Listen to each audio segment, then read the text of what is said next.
Praise be to Allah for that which he bestowed upon us, and thanks be to him for all that which he inspired, and commended in his name for that which he provided.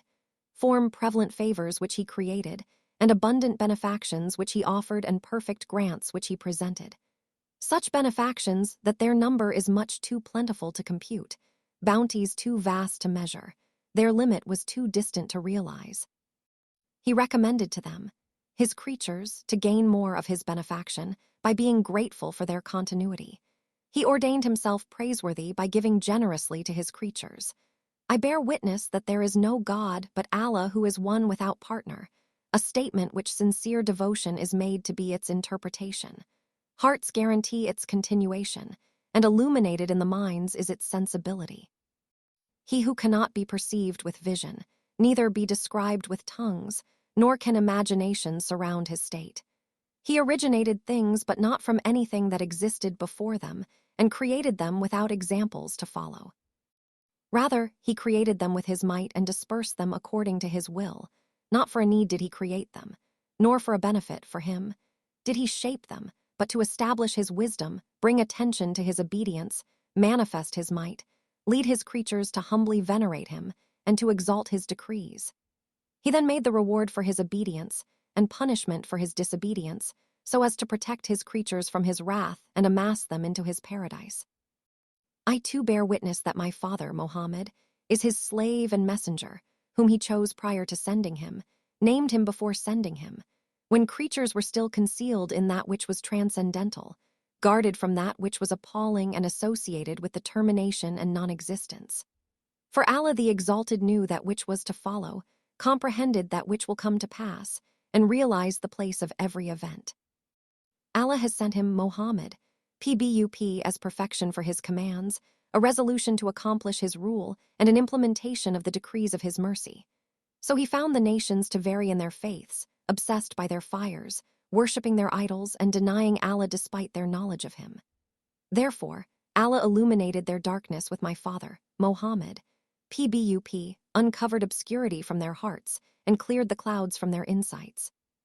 He revealed guidance among the people, so he delivered them from being led astray, led them away from misguidance, guided them to the proper religion, and called them to the straight path.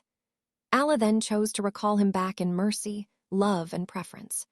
So Mohammed, PBUP, is in comfort from the burden of this world. He is surrounded with devoted angels, the satisfaction of the merciful Lord, and the nearness of the powerful King.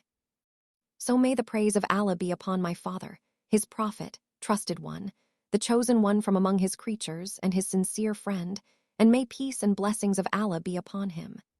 Fatima, S.A., then turned to the crowd and said, "One, surely you are Allah's slaves at his command prohibition.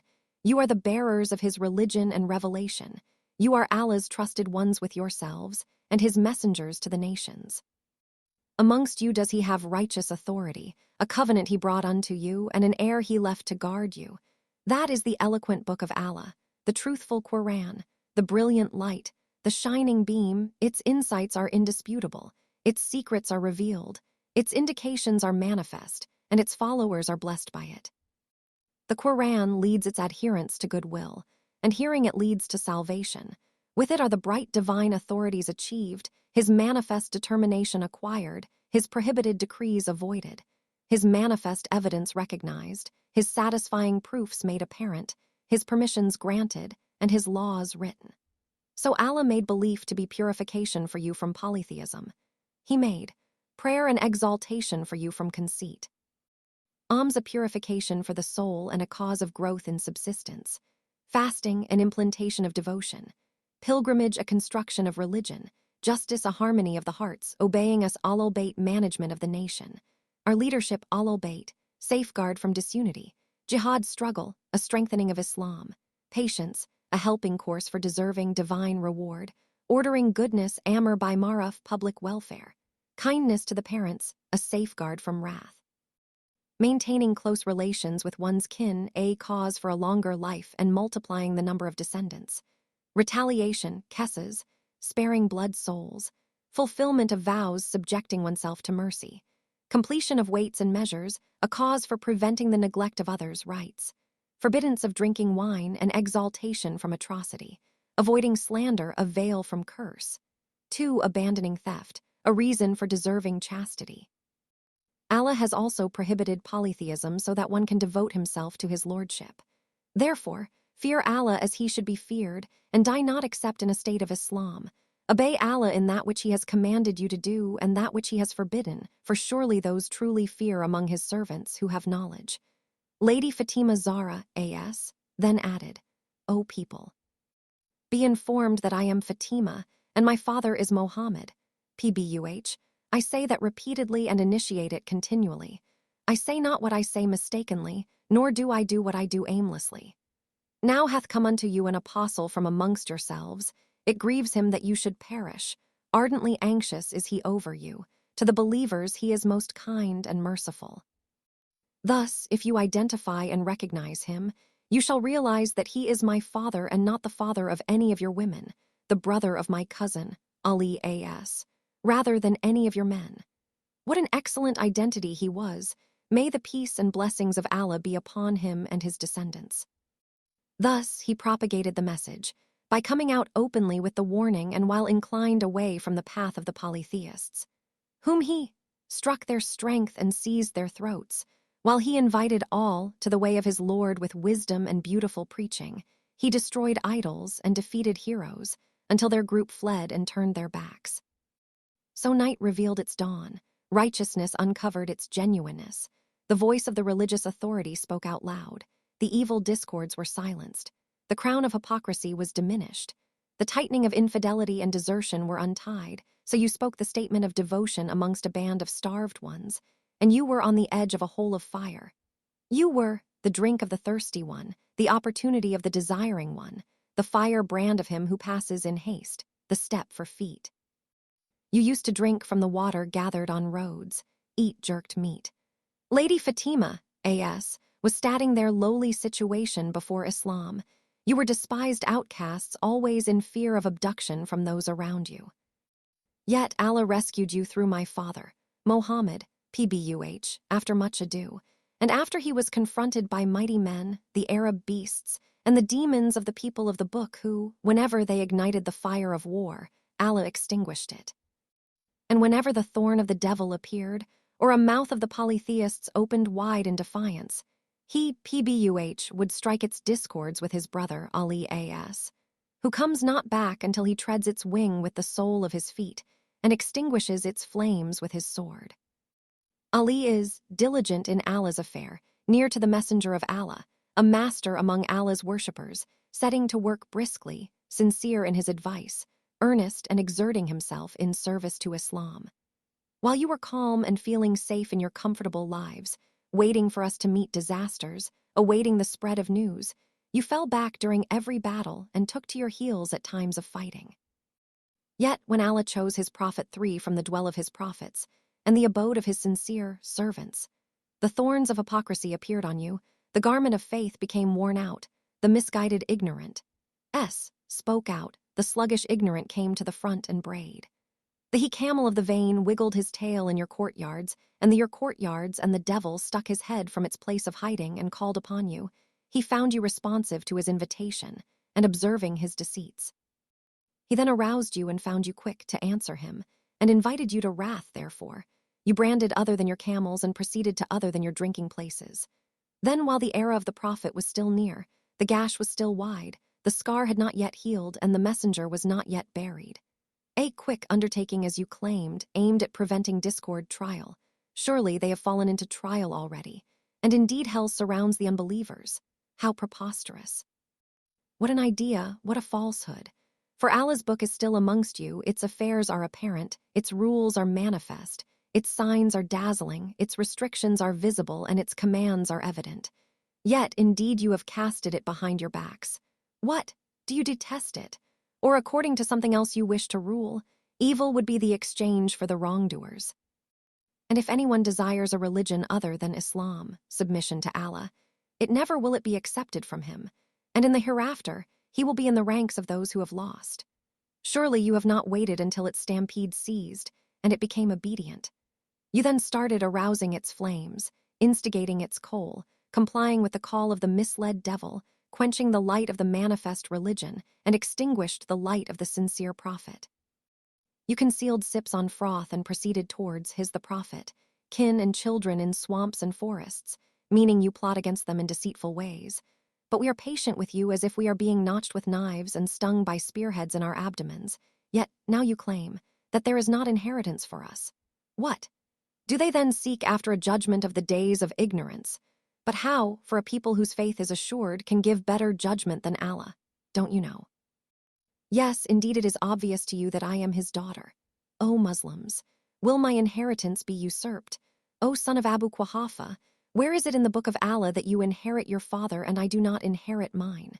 Surely you have come up with an unprecedented thing. Do you intentionally abandon the book of Allah and cast it behind your back? Do you not read where it says, "And Sulayman inherited Dawood"? And when it narrates the story of Zachariah and says, "So give me an heir as from thyself, one that will inherit me, and inherit the posterity of Yaqub, and..." But kindred by hood have prior rights against each other in the book of Allah, and Allah thus directs you as regards your children's inheritance to the male, a portion equal to that of 2 females, and, if he leaves any goods, that he make a bequest to parents and next of kin, according to reasonable usage. This is due from the pious ones. You claim that I have no share, and that I do not inherit my father. For what? Did Allah reveal a Quranic verse regarding you from which he excluded my father? Or do you say, "These Fatima and her father are the people of 2 faiths, they do not inherit each other"? Are we not, me and my father, a people adhering to one faith? Or is it that you have more knowledge about the specifications and generalizations of the Quran than my father and my cousin, Imam Ali? So here you are, take it, ready with its nose rope and saddled, but if shall encounter you on the day of gathering. Thus, what a wonderful judge is Allah, a claimant is Mohammed, and a day is the day of rising. At the time of the hour shall the wrongdoers lose, and it shall not benefit you to regret your actions. Then, for every message, there is a time limit, and soon shall you know who will be inflicted with torture that will humiliate him, and who will be confronted by an everlasting punishment. Fatima, S.A., then turned towards the Ansars and said, "O you people of intellect, the strong supporters of the nation, and those who embraced Islam, what is this shortcoming in defending my right? And what is this slumber while you see injustice being done towards me? Did not the messenger of Allah, Pbuh, my father, used to say, 'A man is upheld, remembered by his children'? Oh, how quick have you violated his orders! How soon have you plotted against us? But you still are capable of helping me in my attempt and powerful to help me in that which I request and in my pursuit of it. Or do you say, 'Mohammed Pbuh has perished'? Surely this is a great calamity, its damage is excessive. Its injury is great, its wound is much too deep to heal. The earth became darkened with his departure, the stars eclipsed for his calamity, hopes were seized, mountains submitted, sanctity was violated, and holiness was encroached upon after his death. Therefore this, by Allah, is the great affliction, and the grand calamity. There is not an affliction which is the like of it, nor will there be a sudden misfortune as surprising as this. The book of Allah excellent in praising him announced in the courtyards of your houses, in the place where you spend your evenings and mornings. A call, a cry, a recitation, and verses in order. It had previously came upon his Allah's prophets and messengers, for it is a decree final and a predestination fulfilled. Mohammed is not but an apostle. Many were the apostles that passed away before him, if he died or was slain. Will ye then turn back on your heels? If any did turn back on his heel, not the least harm will he do to Allah, but Allah, on the other hand, will swiftly reward those who serve him with gratitude. O you people of reflection, will I be usurped the inheritance of my father while you hear and see me? And while you are sitting and gathered around me, you hear my call and are included in the news of the affair, but you are numerous and well equipped. You have the means and the power and the weapons and the shields. Yet the call reaches you, but you do not answer. The cry comes to you, but you do not come to help. This, while you are characterized by 5 struggle known for goodness and welfare, the selected group, which was chosen, and the best ones chosen by the messenger, Pbuh for us all albeit. You fought the Arabs, bore with pain and exhaustion, struggled against the nations, and resisted their heroes. We were still, so were you in ordering you and you in obeying us. So that Islam became triumphant, the accomplishment of the days came near, the fort of polytheism was subjected, the outburst of fabrication subsided, the flames of infidelity calmed down, and the system of religion was well ordered. Thus, why have you become confused after clearness? Conceal matters after announcing them, turned on your heels after daring, associated others with Allah after believing. Will you not fight people who violated their oaths, plotted to expel the apostle and became aggressive by being the first to assault you? Do ye fear them? Nay, it is Allah whom you should more justly fear if you believe. Nevertheless, I see that you are inclined to easy living, dismissed he who is more worthy of guardianship, Ali As. You secluded yourselves with meekness and dismissed that which you accepted. Yet if you show ingratitude, you and all on earth together, yet Allah free of all wants worthy of all praise. Surely I have said all that I have said with full knowledge that you intend to forsake me, and knowing the betrayal which your heart sensed. But it is the state of soul, the effusion of fury, the dissemination of what is the chest and the presentation of the proof hence. Here it is. Bag it, leadership, and put it on the back of an ill she-camel, which has a thin hump with everlasting grace, marked with the wrath of Allah, and the blame of ever which leads to the fire of the wrath of Allah kindled to a blaze, that which doth mount right to the hearts. For Allah witnesses what you do, and soon will the unjust assailants know what vicissitudes their affairs will take. And I am the daughter of a warner, the prophet Pbuh, to you against a severe punishment. So act and so will we and we shall wait.